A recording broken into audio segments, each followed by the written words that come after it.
আমার যে position board president, আমার পক্ষে এটা বলা সম্ভব না। আপনি যদি আমাকে প্লেয়ার হিসেবে, কোচ হিসেবে জিজ্ঞেস করতেন, হয়তো আমি একটা রিপ্লাই দিতে পারতাম, কিন্তু আমি দেবো না এই জন্য যে ওই কাজটার জন্য আমরা একটা কোচ রেখেছি, তো বেটার তার কাছে এই কোশ্চেনটা করেন। না, এরকম কোনো কিছু শুনতে চাই না আমরা। আর তিন ক্যাপ্টেনের সিদ্ধান্তটা বোর্ডের নীতিগত সিদ্ধান্ত। এটাই আমাদের এই কাজটা করার জন্যই আমরা এত কিছু করছি। আমরা এই টেস্ট ক্রিকেটের যে 25 বছরের পূর্তি, এটা আমরা এই সুযোগটা আমরা ব্যবহার করে একেবারে উপজেলা লেভেলে, একেবারে জেলা লেভেলে কীভাবে কাজ করা যায় সেই চেষ্টা করছি। আর একটু ক্লারিফিকেশন দেই আপনাদের। দেখেন, আমাদের 64টা জেলায় 64টা কোচ আছে। তো কোচরা কী অবস্থায় আছে, কারণ তারাই হচ্ছে আমাদের এয়ার অ্যান্ড আইজ। তো তারা মিরপুরে বসে তো সব দেখা সম্ভব না। তো আমরা কোচদেরকে ডেভেলপমেন্ট করছি, কোচের কারেন্ট স্ট্যাটাস দেখছি, কোচকে আমরা বড় করার চেষ্টা করব যাতে সেই কোচটা উপজেলায় গিয়ে কাজ করতে পারে। সেইটার রিফ্লেকশন আজকে যে টেস্ট ম্যাচ শুরু হচ্ছে শ্রীলঙ্কাতে, আলটিমেট রিফ্লেকশনটা আমরা জাতীয় দলে দেখতে চাই। আমরা প্রত্যেকটা যে আমাদের আমাদের যে গ্রাউন্ডস ডিপার্টমেন্ট আছে, আমি তাদের সাথে 3-4 বার মিটিং করেছি। যেই গ্রাউন্ডগুলো এখন রেডি আছে এবং যেই গ্রাউন্ডগুলো আমরা রেডি করার দরকার, সেগুলো আমরা কাজ করছি। সবথেকে ইম্পর্টেন্টলি আমাদের মেইন ফোকাস কিন্তু অলরেডি আমাদের টেস্ট ভেন্যুগুলো আছে, ওগুলো হয়তো রিপেয়ার করব, মেনটেন করব। আমরা যেই ফোকাসটা মেইনলি করছি সেটা হচ্ছে যে সকলের জন্য যেভাবে ক্রিকেট খেলতে হবে। দেখেন, আমরা ন্যাশনাল স্পোর্টস কাউন্সিলের কাছে আমরা গিয়ে বলেছি যে দেখেন, বাংলাদেশে অনেক গ্রাউন্ড আছে যেই গ্রাউন্ডগুলো গভর্নমেন্টের কন্ট্রোল আছে এবং সেখানে ফেসিলিটি নেই, এবং তারা নীতিগতভাবে বা মৌখিকভাবে তারা আশ্বস্ত করেছে যে সমস্ত উইকেটগুলোকে তারা সিনথেটিক পিচ বসিয়ে দেবে। সিনথেটিক পিচ বসিয়ে দিলে যেটা হবে সেটা হচ্ছে যে একটা ইভেন্ট বাউন্সে খেলবে ছেলেরা মেয়েরা, এবং সেখানে ফুটবলও খেলতে পারবে। সো ওই মাঠগুলোকে আমরা যেন সবার ব্যবহারের জন্য ফ্যাসিলিটিদের দিকে বেশি ফোকাস করছি। আমরা শিডিউল অনুযায়ী 2027-এ আমরা হোস্ট করছি এশিয়া কাপ। এবছর এশিয়া কাপ, যেহেতু আমি কয়েকদিন আগে এসএসসি ডিরেক্টর হয়েছি, আমি এখন জানি না, মিটিংয়ের পরে বলতে পারবো। আর যে কথাটা বললেন যে 25 বছরে, দেখেন 25 বছরের যে সেলিব্রেশনটা, এটা আরও অন্যভাবে বড় কিছু করতে পারতাম, কিন্তু আমার কাছে মনে হচ্ছে যে দেশের ভেতরে আমরা এই কাজটা করলে মনে হয় দেশের ক্রিকেটের জন্য ভালো হবে। দেখেন, এই যে কিছু কালকে বা অন্য দিন যে বিভিন্ন জায়গায় যে বাচ্চারা ছবি আঁকছিল, ছবির মাধ্যমে তাদের রিফ্লেকশন, তাদের মনের আকুতিটা বুঝতে পারছিলাম যে তারা ক্রিকেটকে কত ভালোবাসে, তাদের হিরোদেরকে তারা কত ভালোবাসে। আর একটা ফান হিসেবে আমরা নিয়েছিলাম যে আমরা কে কত জোরে বল করতে পারে, সেটা এখন বিকাম এ সিরিয়াস ম্যাটার হয়ে গেছে। কেননা কালকে মুস্তাফিজ এবং তাসকিন যাওয়ার পরে এখন ওই ব্যাপারটা এখন একটা বড় জিনিস হয়েছে, একটা বড় রিসার্চ এবং আউটকাম হয়ে গেছে আমাদের জন্য। সেখান থেকে আমরা দেখতে পাচ্ছি যে কত ট্যালেন্ট, কত ফাস্ট বোলার্স অ্যাভেলেবেল আছে। তো আমরা যখন প্রপার ট্যালেন্ট সার্চ করব, তখন নিশ্চয়ই এর থেকে আরও বেশি আমরা প্লেয়ার পাবো। কেননা বাংলাদেশের মতন এই সুযোগ, বাংলাদেশের মতন এত লোক, বাংলাদেশের মতো এত পসিবিলিটি আমি পৃথিবীর আর কোথাও দেখিনি। অবশ্যই করতে, শুধু পেসার হ্যান্ড না, আমরা স্পিন বোলিং, উইকেট কিপিং সবগুলো কাজ করবো ইনশাআল্লাহ। প্রথমে বলে নিচ্ছি যে এই যে টেস্ট ক্রিকেটের 25 বছরের যে রজত জয়ন্তী আমরা পালন করছি, আমি বাংলাদেশ ক্রিকেট থেকে দূরে ছিলাম। আমি আশা করেছিলাম 25 বছরে হয়তো 25টা প্রোগ্রাম হবে। তো 25 বছরে গিয়ে আমরা প্রথম প্রোগ্রাম করছি, যে প্রোগ্রামটা আমরা দুটো কারণে করছি। একটা হচ্ছে টেস্ট ক্রিকেটের 25 বছরের সেলিব্রেশন, আর একটা হচ্ছে যে দেশব্যাপী ক্রিকেটের বহু জায়গায় ক্রিকেট ঘুমিয়েছিল, তাদেরকে একটা ওয়েক আপ কল দেওয়া।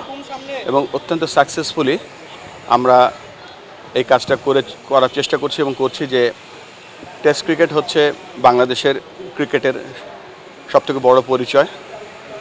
টেস্ট ক্রিকেট খেলে বলে বাংলাদেশ আইসিসি ফুল মেম্বার, এবং এই ক্রিকেটটাকে আমরা আরও বেশি করে ফোকাস যাতে করতে পারি, যাতে আমাদের টেস্ট টিমের পারফরমেন্স এবং দেশব্যাপী ক্রিকেটের যে উন্মাদনা, ক্রিকেটের যে ভালোবাসা, ক্রিকেটের যে মানুষ ক্রিকেটার হতে চায়, ক্রিকেটে ভালোবেসে বাংলাদেশের ভালোবাসা বুকে ধারণ করতে চায়, এই সবগুলো অবজেক্টিভ নিয়েই আমরা কাজ করছি এবং অত্যন্ত সফলভাবে আমরা এই কাজগুলো এগিয়ে নিয়ে যাচ্ছি। আমরা প্রথম টেস্ট ম্যাচে যারা অংশগ্রহণ করার সুযোগ পেয়েছিল, দেখেন আমাদের আগের ক্রিকেটাররা যারা ছিল, এক্স বোর্ড প্রেসিডেন্ট ফারুক ভাই ছিলেন, আতার আলী ভাই ছিলেন, নান্নু ভাই ছিলেন, অনেক ক্রিকেটার ছিল যারা টেস্ট খেলার সুযোগ পায়নি। তো আমরা ওই সময়টা নিজেদেরকে ভাগ্যবান মনে করতাম যে ফার্স্ট টেস্টে আমরা খেলতে পেরেছিলাম, যদিও আমাদের একেবারে ক্রিকেট ক্যারিয়ারের সাহান্যের শেষের দিকে ছিলাম। তারপরে আমরা মনে করি ভাগ্যবান, যেহেতু আমরা ভাগ্যবান ছিলাম, ফার্স্ট টেস্টটা খেলেছিলাম, সেই স্কোয়াডে যারা অ্যাভেলেবেল আছে সকলকে কালকে আমাদের ক্রিকেট বোর্ডে দাওয়াত দিয়েছি। সো মেনলি হচ্ছে আমাদের সেই পূর্বের 25 বছরের সেই স্মৃতিতে ফিরে যাওয়া, আমাদের আমাদের সেই বন্ধুত্ব, ক্রিকেটের বন্ধুত্ব যাতে আমরা অটুট থাকে এবং তাদেরকে সম্মাননা জানানো। ক্যাপ্টেন ছিলেন যিনি প্রথম, নাঈমুর রহমান দুর্জয়, তাকে কি দাওয়াত দিয়েছেন? অবশ্যই দাওয়াত দিয়েছি এবং দাওয়াতে দেওয়া হয়েছে, কলও করা হয়েছে এবং সকলকেই, এবং আমাদের দলে যে কোচ ছিলেন, যিনি ম্যানেজার ছিলেন, সবাইকে আমরা দাওয়াত দিয়েছি। দেখেন, টেস্ট ক্রিকেট হচ্ছে, এর আগেও বলেছি, টেস্ট ক্রিকেট হচ্ছে মেন ক্রিকেট। আর টেস্ট ক্রিকেটটা যদি আমরা মনোযোগ দেই, টেস্ট ক্রিকেট বলতে বোঝাচ্ছে যে মাল্টি ডে বা 2 দিনের ক্রিকেট, 3 দিনের ক্রিকেট, 4 দিনের ক্রিকেট, এটাই মনোযোগ দিলে আপনি অটোমেটিক্যালি আপনার 50 ওভারের ক্রিকেট এবং T20 ক্রিকেটে আপনি ভালো করতে পারবেন। তো এই জায়গাগুলোতে আমি ফোকাস হয়তো কম হয়েছে বা হয়নি, বাট আমি আবারও বলছি যে 25 বছরে আমি আশা করছিলাম হয়তো 25টা এরকম প্রোগ্রাম করব, কিন্তু 25 বছর এসে আমরা প্রথম প্রোগ্রাম করছি।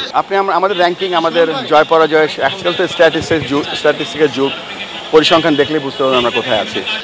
আজকে তো আমার এই পজিশনে আসার 1 মাসও হয়নি, তারপরে আমার কাছে মনে হয়েছে যে যে কোনো কাজে করার সময় একটা রিসার্চ করা উচিত। যেমন ধরেন, এই বছরে যে কাজগুলো করলাম, তারপরে আমরা সেটা যদি পর্যালোচনা করি, তখন বুঝতে পারবো যে কেন হয়নি, কি করলে, what went good, what did not went good, তারপরে ধরেন কী করলে আরও ভালো করতে পারতাম। এর প্রত্যেক বছর যদি আমরা করতে থাকি, তাহলে ডেভেলপমেন্ট করতে পারতাম। আমরা এই কদিনে রাজশাহীতে, সিলেটে, চিটাগংয়ে, খুলনাতে এবং ঢাকাতে আমরা দেখবেন যে প্যারেন্টসদের কিছু কোচিং টিপস দিচ্ছি। দেখেন, একটা ছেলে বা একটা মেয়ে যখন সে সেঞ্চুরি করে, সে মিনিমাম 100টা বল খেলে। 100টা বল খেলার জন্য কিন্তু তাকে 100টা সিদ্ধান্ত নিতে হয় এবং 100টা রাইট সিদ্ধান্ত নিতে হয়। তো ক্রিকেট কোচের পক্ষে সবসময় জীবনের রাইট সিদ্ধান্তটা নেওয়া কঠিন হয়ে পড়ে। তো বাবা মা, যে পেরেন্টসরা, তারা যদি ঘরে টাইমলি ঘুমানো, কম মোবাইল ফোন দেখা, হোমওয়ার্ক টাইমলি করা, তো এই যে ডিসিপ্লিনটা যখন তৈরি হয়ে যায়, যখন সে মাঠে আসে, তখন মাঠে সে রাইট ডিসিশনটা নিতে পারে। তো সেই জন্য রাইট ডিসিশনটা নিতে পারে বলেই সে মাঠে যখন উইন সিচুয়েশনে থাকে, তখন সে রাইট ডিসিশনটা নিতে পারে এবং লঙ্গার ভার্সন ক্রিকেটে কম ভুল করে। সব কিছুর মূলে আমি মনে করি টেস্ট ক্রিকেটটা স্কিল একটা জায়গায় থাকে, কিন্তু মেইন যে জিনিসটা সেটা টেস্ট ক্রিকেটটা মাথার খেলা। আপনি কতটুকু স্টেবল আছেন, আপনি কতটুকু স্টেবিলিটি নিয়ে চিন্তা, মেন্টাল স্টেটমেন্ট কতটুকু ক্লিয়ার, সেই জায়গাটায় আমাদের মনে হয় কাজ করা উচিত। না, আমি 30শে মের পেছনে ফিরে যাব না। আমরা একটা স্ট্যান্ডার্ড সেট করতে চাই এখন থেকে, যেই আসুক পরবর্তীতে। We are not permanent here. So এমন একটা স্ট্যান্ডার্ড সেট করতে চাই যেটা দিয়ে আমরা ক্রিকেট এবং ক্রিকেটারদের উন্নয়ন করতে পারি। যে কোনো কাজ করতে হলে একটা প্রোগ্রামের আন্ডারে কাজ করলে আপনি ব্যাপারটাকে মনিটরও করতে পারবেন, আর একটা ট্যাঞ্জিবল সাকসেস কীভাবে আমাদের দেখা যায়। এই জন্য আমরা যে ট্রিপল সেঞ্চুরি প্রোগ্রামটা করেছি, ট্রিপল সেঞ্চুরির আন্ডারে সবগুলো প্রোগ্রাম আছে, সো দ্যাট আমরা জানতে পারবো কোন প্রোগ্রামে আমরা ভালো করছি, কোন প্রোগ্রামে আমাদের ইমপ্রুভ করতে হবে। এন্ড অফ দ্য ডে আমরা প্রত্যেক 3 মাস, 4 মাস, 3 মাস, 6 মাস, 9 মাসে আমরা দেখতে পাবো যে আমরা কোথায় আছি, আমরা কি অ্যাডজাস্টমেন্ট করতে পারি। এই শেষ করতে দেই, মানে আমরা ধরেন এই কাজগুলো যে করছি, প্রত্যেক 3 মাসের পরে দেখবো, 6 মাস পরে দেখবো, দেখার পরে যদি কিছু চেঞ্জ করতে হয় চেঞ্জ জানবো, তো হবে কি এন্ড অফ দ্য ডে আমরা একটা টেঞ্জেবল আউটকাম দেখতে পাবো।